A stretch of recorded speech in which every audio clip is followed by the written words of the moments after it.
Bonjour, bienvenue sur Cocotte TV pour une nouvelle vidéo de présentation. Aujourd'hui, nous allons parler mini PC avec Geekom et le petit modèle A8. Alors, on dit petit parce qu'effectivement, il est petit, il tient littéralement dans la main. Alors, il faut quand même une grosse paluche, forcément, mais il est surtout très puissant. Nous avons à l'intérieur un processeur AMD 8000 mobile, plus exactement HS avec 45 watts de TDP. Le tarif de la version de gamme que nous allons détailler, puisque c'est celle que nous avons reçue, 930 €. Allez, tout de suite, on passe juste derrière et on découvre ça en détail.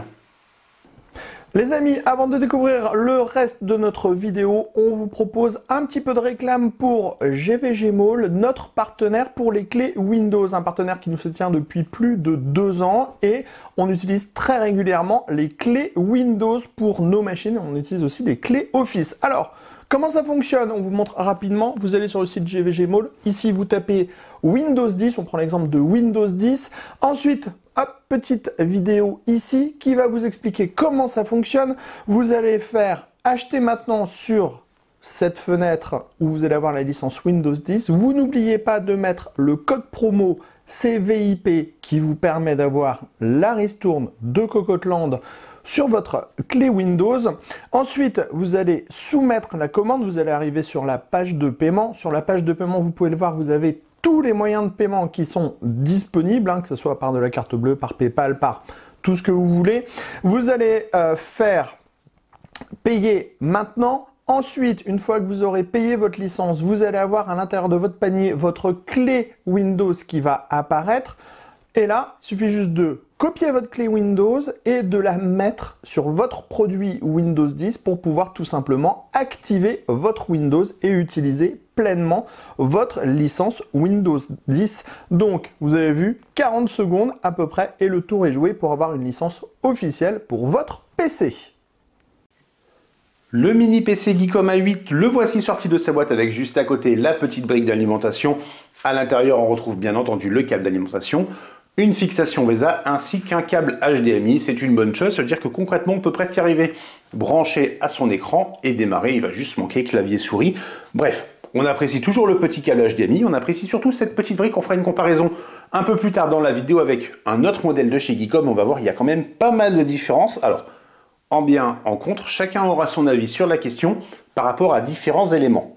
Avant de rentrer dans les spécifications, processeur, stockage et compagnie, on va faire un petit tour du boîtier du PC qui est compact. Nous sommes à 112,4 par 112,4 par 37 mm d'épaisseur avec une finition qui est tout simplement impeccable. Alors Geekom abandonne sur ce modèle le plastique, sauf à l'arrière en noir bien entendu, et ça rend particulièrement bien.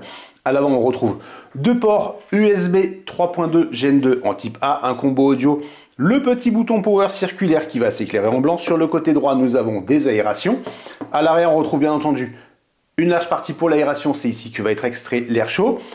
L'alimentation, nous avons deux HDMI en 2.0. Ici, nous avons un port USB 4. Très bonne chose si jamais on veut brancher une carte graphique externe, par exemple.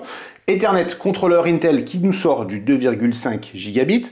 Ensuite, en noir, forcément, un port USB 2.0. Au-dessus, on remonte avec un 3.2 Gen 2 et la même chose sur le type C juste à côté, ce qui permet quand même de brancher 4 écrans si besoin. Et enfin, sur le côté gauche, des aérations et un lecteur de cartes. Bref, tout est là, on peut difficilement en demander plus, surtout qu'à l'intérieur, on retrouve via un contrôleur Azure Wave, du Wi-Fi 6E et du Bluetooth 5.2.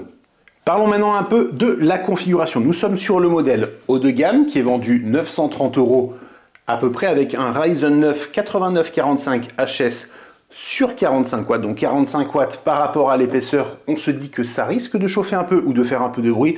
Alors on peut déjà le dire, effectivement, quand on le met en charge, ça fait du bruit. En revanche, sur des tâches basiques, le ventilateur reste très silencieux, mais c'est pas forcément ici que ça coince. Là où ça va poser un tout petit problème pour cette machine, c'est au niveau du stockage. Nous avons ici un SSD de 2 Teraoctets en provenance de chez Acer, c'est une petite surprise, un modèle N5000 en Gen 4, et en fait tout simplement, la configuration est très simple, comme sur de nombreuses machines. Nous avons ici le système de refroidissement pour le processeur, nous avons la carte mère avec le système de refroidissement, et enfin dessous nous avons la mémoire. On le précise de suite comme ça c'est fait, nous avons 2 x 16 Go de DDR5 en SODIMM à 5600 MTS en provenance de chez Crucial, et nous avons aussi le SSD. Et c'est sur ce SSD qu'il y a un petit problème. On a fait des tests en long, en large et en travers sur une tâche très lourde, notamment sur un bench. Donc forcément, si on fait une copie d'un petit fichier, ça ne change pas grand-chose. Mais sur un bench comme Atto ou Crystal, par exemple, on lance le test. Il va commencer à envoyer des paquets, à faire de l'écriture, de la lecture. Et à un moment donné, il chauffe un peu trop. Et qu'est-ce qui se passe? Le processeur qui est juste au-dessus va chauffer et le système de refroidissement du processeur va se mettre à fonctionner un peu plus, voire un peu trop. C'est assez étonnant et forcément, ce qui devait arriver arrive. Le SSD peut avoir un peu de throttle, il va ralentir. Ça, c'est vraiment dommage. Alors, on a fait des tests sur de la copie de fichiers plus ou moins lourds. C'est pas forcément évident à reproduire, mais si jamais on veut vraiment envoyer du lourd en permanence sur le SSD, on le notera, il peut y avoir quelques petits ralentissements.